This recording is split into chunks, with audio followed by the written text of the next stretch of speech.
Welcome to the Dr. Raj podcast.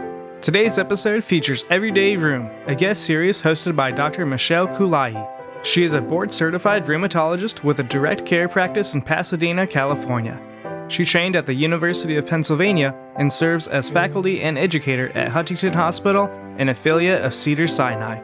Inspired by the conversations she has with her clients every day, this series brings practical insights in rheumatology to patients and the medical community alike.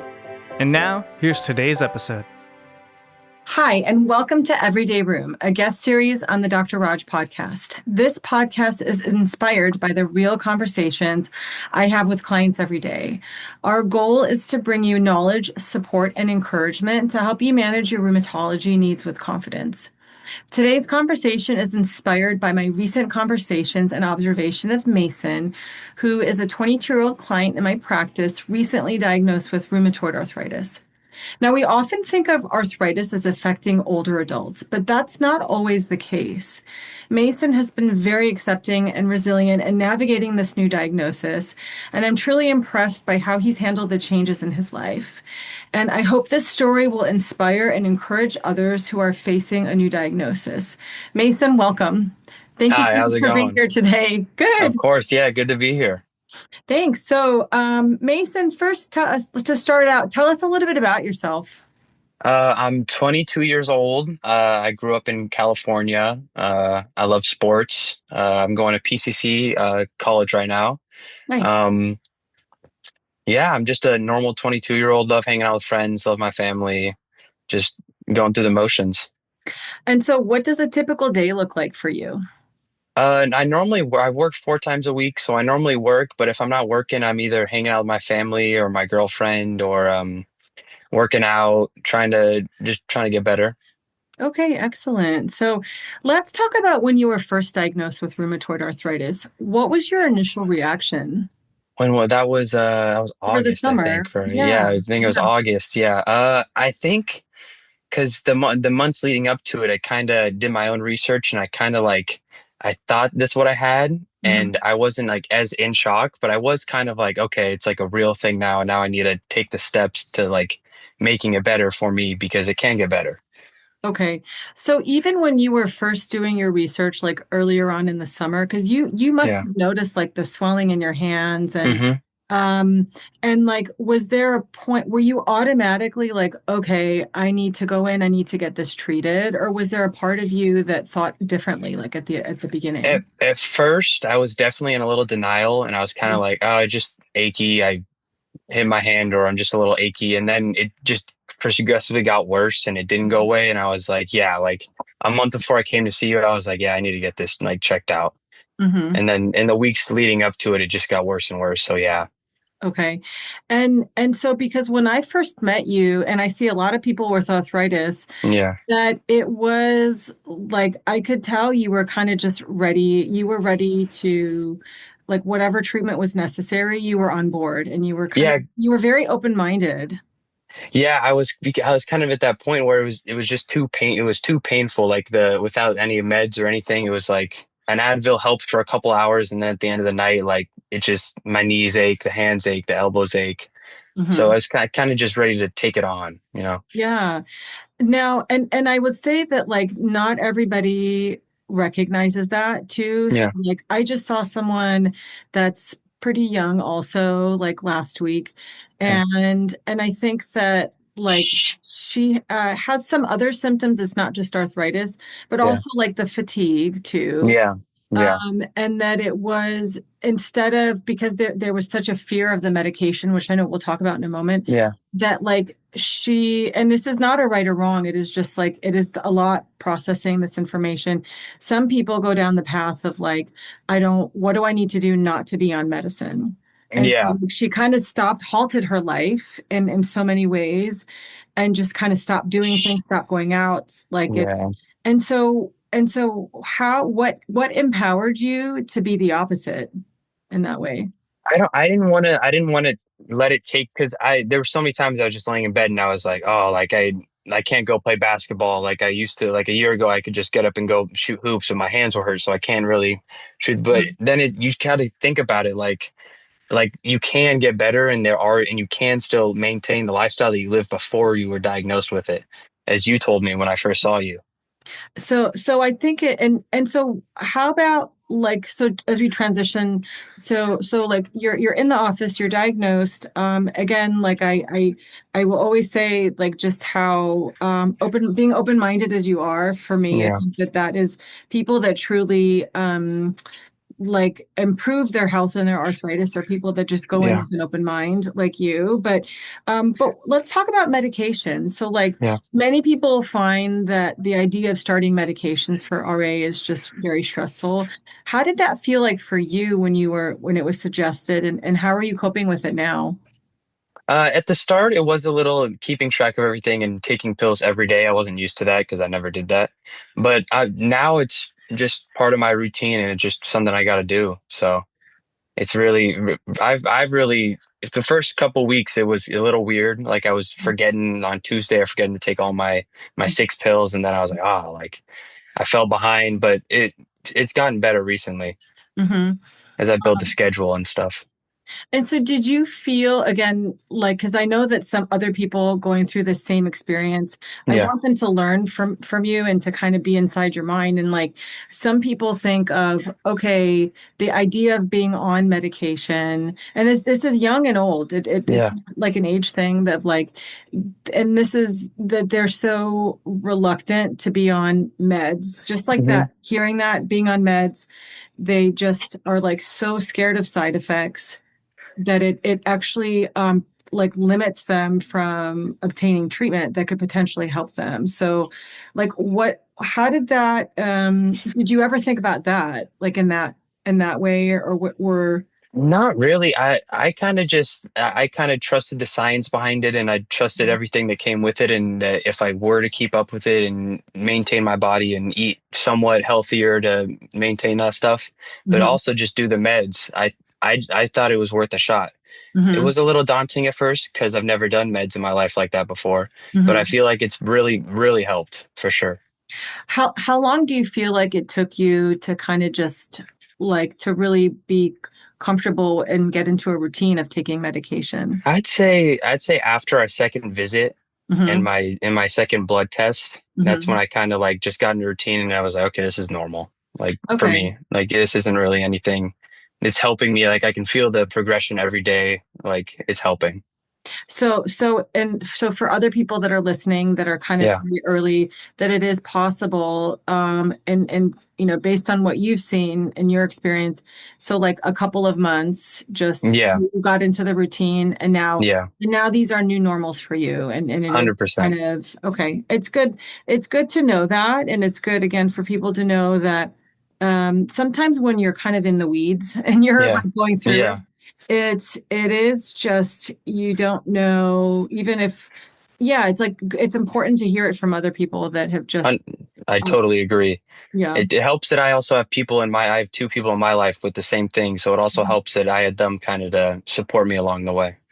So who's your support system? I have a closer one who's my aunt. She's 75. She's had it her whole life since she was like 20 something, and she's 75 now. So she was telling me about all the stuff, all the remedies, blueberries, and all the stuff she does to make it better.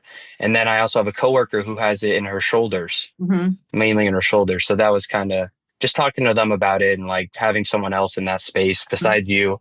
It Mhm. was nice to have, and it definitely helped. So was that a big part, really important for you as you were navigating Yeah, for sure, through? for sure. Yeah. Because I kind of felt isolated. I Mhm. was 21 when I got diagnosed. I recently turned 22, so I was kind of like, dang, like 21, like it hurts to like pick up some things. Like I'm not like everyone else, but like no, I am. It just Mhm. need a little work. Yeah. And so, and speaking of just challenges, so what was the most challenging aspects of receiving a new diagnosis, and how did Yeah. you navigate through it emotionally? Just talking to all my loved ones, my girlfriend, my aunt, my mom, my dad, my family. But it was pretty challenging. Like I said, I kind of braced for impact a little bit like a month before Mhm. because I had a feeling that's what it was. So it wasn't as shocking, but it still took me a week, and the fatigue's a real thing. Like Mhm. you sometimes don't want to do things for days you have a swell up or something like that. Mhm. And so I'm glad that you mentioned the fatigue because this comes up a lot in other people that I talk to. Yeah. And I think that for some people it can be, and it is a source of stress of, okay, it's fatigue is an invisible symptom, but it's one of the most disruptive Yeah. and most really like bothersome symptoms of any chronic inflammatory disease. Yeah. And so how has that process been for you, just in terms of like the fatigue part, like, telling people, plans are changing or like these, Yeah. like how have you navigated that? How's that been for you? It's been pretty good. My friends are really understanding, and I've been friends with them forever, so it hasn't been a real big thing for me. But Hmm. I can definitely, when I wake up to go to work, and it's definitely like if I have a long day before that, and I'm having somewhat of an inflammation buildup, it definitely is harder to get out of bed because your body just feels so beat up. Hmm. And so I think, and it's, I keep hearing, and I think that this is great that you have a really positive support circle.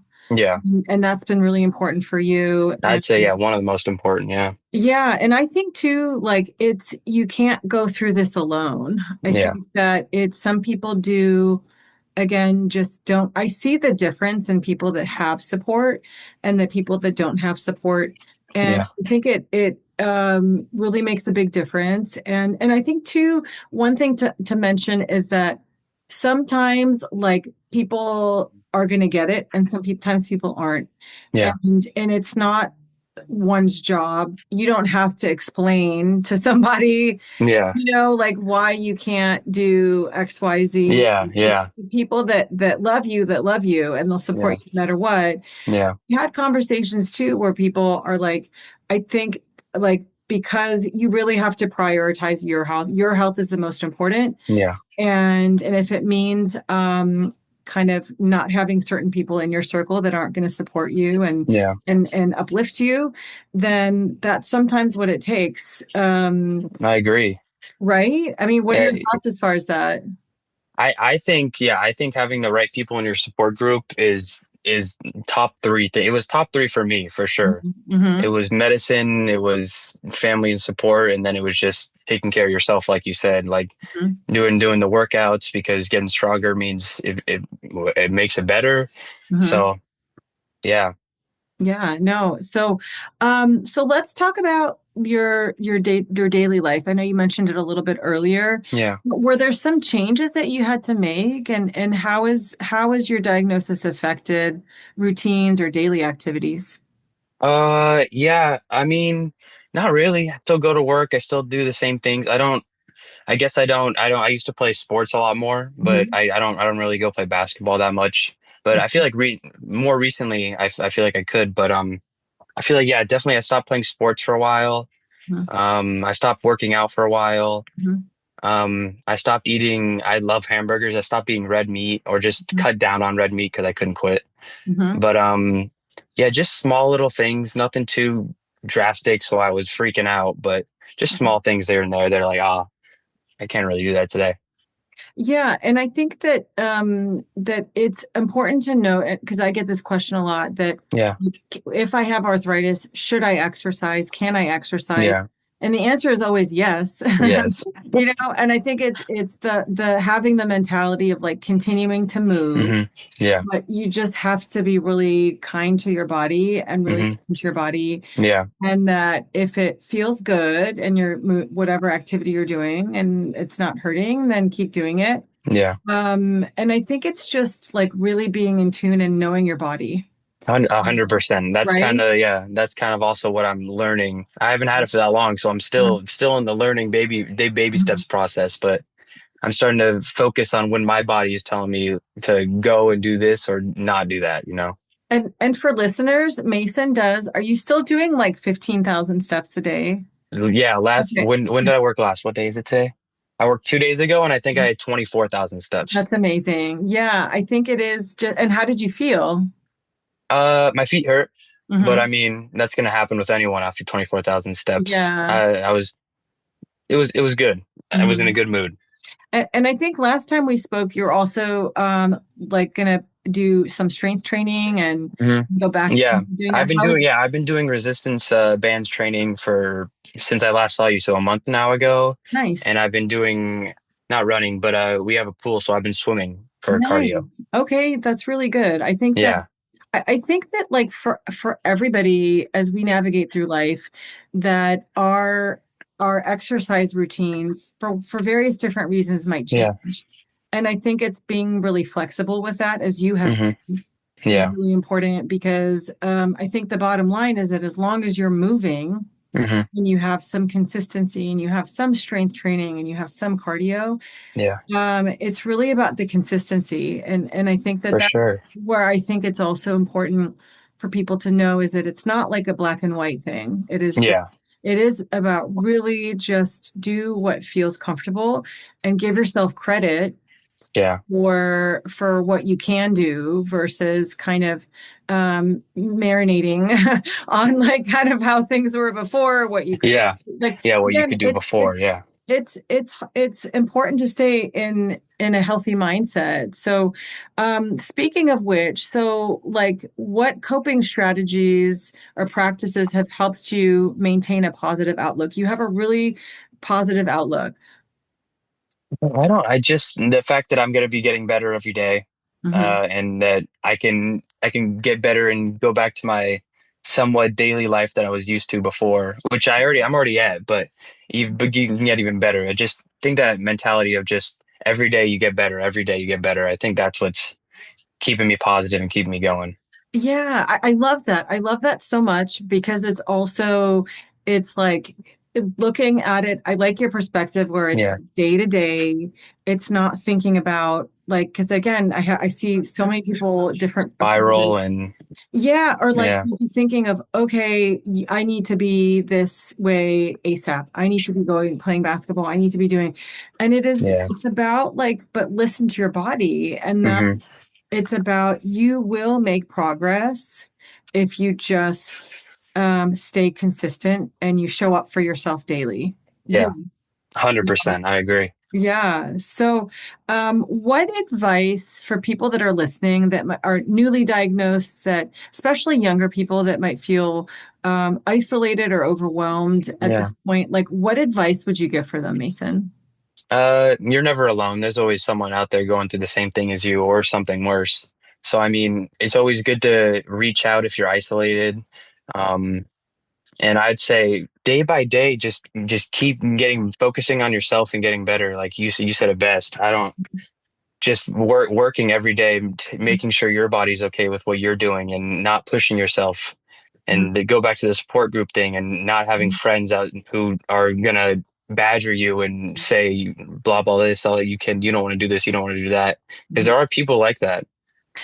There are. No, I think that your advice is really powerful. And I think that it really I think it's gonna really resonate with people that can relate to you and that are again going through the same thing and just to parlay on what you said as far as Yeah. like other people and what they think, it's unbelievable to me sometimes how heavy that weight is of like Hmm. having to explain yourself and your Yeah. symptoms and even and I think it is like you don't have to Yeah. I you don't agree.